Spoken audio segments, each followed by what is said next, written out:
अगर बालेन शाह बने नेपाल के प्रधानमंत्री तो ये भारत के लिए अच्छा होगा या बुरा? चिकन नेक पर पहले स्टैंड से समझिए। नमस्कार, न्यूज़ 18 का डिजिटल प्लेटफॉर्म आप देख रहे हैं और मैं हूं रितु सिंह। नेपाल की राजनीति में बड़ा उलटफेर देखने को मिल रहा है। यहां रैपर से नेता बने बालेन शाह की पार्टी आरएसपी सबसे बड़ी विजेता बनती दिख रही है। इस तरह से बालेन शाह के पीएम बनने की संभावना बहुत प्रबल हो गई है। तो चलिए जानते हैं कि आखिर कौन है बालेन शाह और उनकी जीत का भारत नेपाल संबंध पर क्या असर पड़ सकता है। नेपाल के संसदीय चुनावों में युवा ताकत का कमाल दिख रहा है। रैपर से नेता बने काठमांडू के पूर्व मेयर बालेन शाह की नई पार्टी राष्ट्रीय स्वतंत्र पार्टी नेपाल चुनाव में भारी बढ़त के साथ आगे चल रही है। चुनाव आयोग के आंकड़े के मुताबिक अब तक हुई वोट की गिनती में आरएसपी ने 6 सीटें जीती और कई सीटों पर वो आगे रही। और ऐसे में 35 वर्षीय बालेन शाह नेपाल के अगले प्रधानमंत्री बनने के सबसे प्रबल दावेदार बन गए हैं। तो नेपाल में पिछले साल हुए जेनजी आंदोलन के बाद वहां हो रहे ये पहले आम चुनाव हैं। इन विरोध प्रदर्शन के चलते तत्कालीन प्रधानमंत्री केपी शर्मा ओली को इस्तीफा देना पड़ा था और संसद भंग कर दी गई थी। उसके बाद 165 संसदीय सीटों के लिए गुरुवार को वोटिंग हुई, जिसमें बालेन शाह और आरएसपी और केपी शर्मा ओली की सीपीएम यूएमएल समेत 67 राजनीतिक दलों के उम्मीदवार मैदान में उतरे। बालेन शाह की पार्टी काफ़ी मजबूती के साथ उभरती हुई नजर आई, तो वहीं ओली की सीपीएन भी कई सीटों पर लीड करती दिखी। नेपाली कांग्रेस का प्रदर्शन कुछ बहुत अच्छा दिखाई नहीं दिया। बालेन शाह खुद झापा 5 सीट से पूर्व प्रधानमंत्री केपी शर्मा ओली को भारी अंतर से पीछे छोड़ते दिखे और ऐसे में बालेन शाह का जो वोट प्रतिशत था वो काफ़ी अच्छा बढ़ता हुआ दिखाई दिया। लेकिन ऐसे में बालेन शाह अगर प्रधानमंत्री बनते हैं नेपाल के, तो भारत और नेपाल के संबंध पर इसका क्या असर पड़ेगा? भारत के लिए बालेन शाह का नेपाल का प्रधानमंत्री बनना क्या फायदेमंद साबित होगा या फिर ये बुरा होगा? तो देखिए, बालेन शाह का इंडिया कनेक्शन क्या है वो सबसे पहले आप जान लीजिए। 35 वर्षीय बालेन शाह पेशे से सिविल इंजीनियर हैं, जिन्होंने कर्नाटक के विश्वेश्वरैया टेक्नोलॉजिकल यूनिवर्सिटी से मास्टर्स किया है। 2022 में स्वतंत्र उम्मीदवार के रूप में काठमांडू के मेयर बने और युवाओं के बीच एक आइकन बनकर उभरे। उन्होंने 2022 में ही आरएसपी का गठन किया, लेकिन जेनजी आंदोलन के बाद ये पार्टी युवा असंतोष का चेहरा बन गई।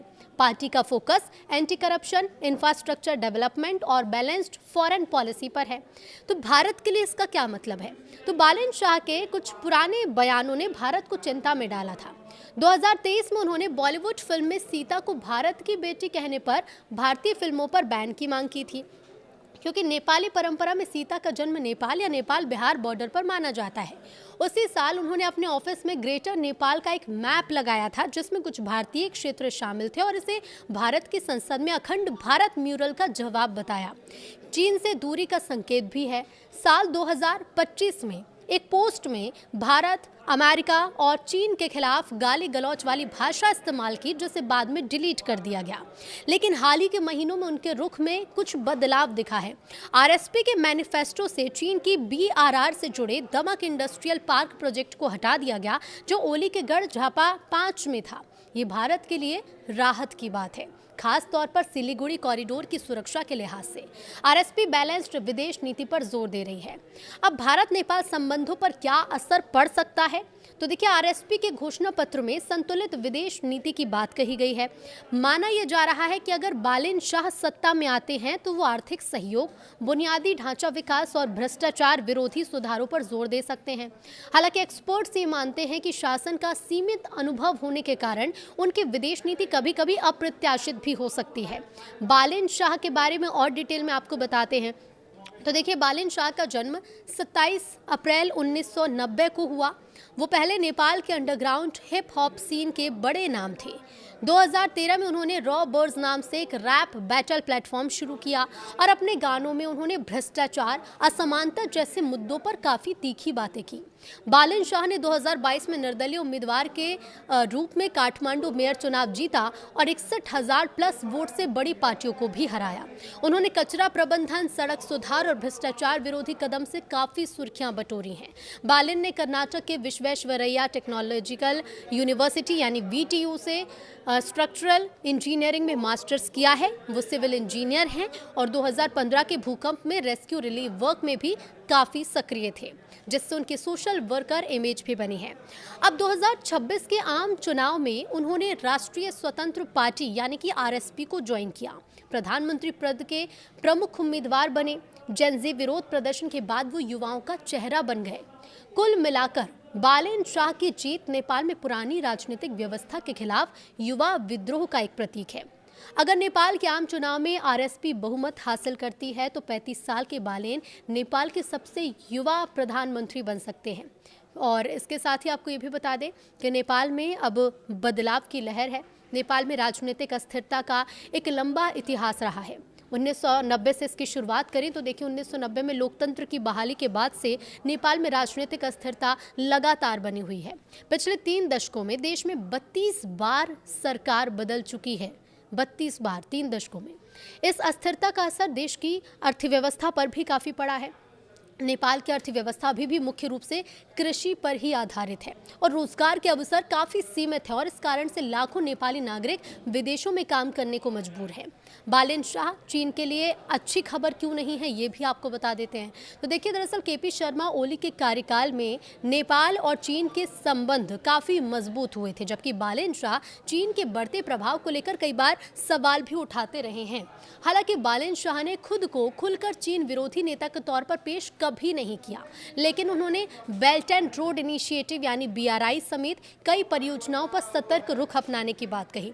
उदाहरण के तौर पर ओली की चीन यात्रा के दौरान शाह ने सोशल मीडिया पर लिखा था कि नेपाल को लिपुलेख पास को लेकर अपने दावे पर बीजिंग के सामने स्पष्ट बात रखनी चाहिए। 2023 में चीन ने एक नक्शा जारी किया था जिसमें नेपाल की ओर से ये दावा किया गया था कि इलाके को भारत में दिखाया गया। अब शाह इस बात से इतना ज़्यादा नाराज हुए कि अपनी प्रस्तावित चीन यात्रा ही उन्होंने रद्द कर दी थी। उन्होंने इसे नैतिक आधार पर लिया गया एक फैसला बताया था। बालेन शाह ने चुनावी घोषणा पत्र से चीन समर्थित BRI इंडस्ट्रियल पार्क परियोजना को भी हटा दिया था। इसके पीछे भारत की चिंता और सिलीगुड़ी कॉरिडोर के पास उसकी रणनीतिक स्थिति को एक कारण बताया गया। बालेन शाह के लिए नेपाल में चुनौतियां क्या होंगी वो भी जान लीजिए। तो देखिए, नेपाल पर चीन का आर्थिक प्रभाव एक बड़ा मुद्दा है। रिपोर्ट्स के मुताबिक नेपाल पर चीन का करीब $3 अरब का कर्ज है। अब ऐसे में अगर बालेन शाह की सरकार बनती है तो चीन के साथ आर्थिक संबंध और नेपाल की राजनीतिक स्वतंत्रता के बीच संतुलन बनाना उनके लिए काफ़ी बड़ी चुनौती हो सकता है। नेपाल में इस बार के संसदीय चुनाव में करीब 60% मतदान दर्ज किया गया। यह चुनाव उस बड़े राजनीतिक उथल पुथल के बाद हो रहा है जिसने पिछले साल ओली सरकार को ही गिरा दिया था।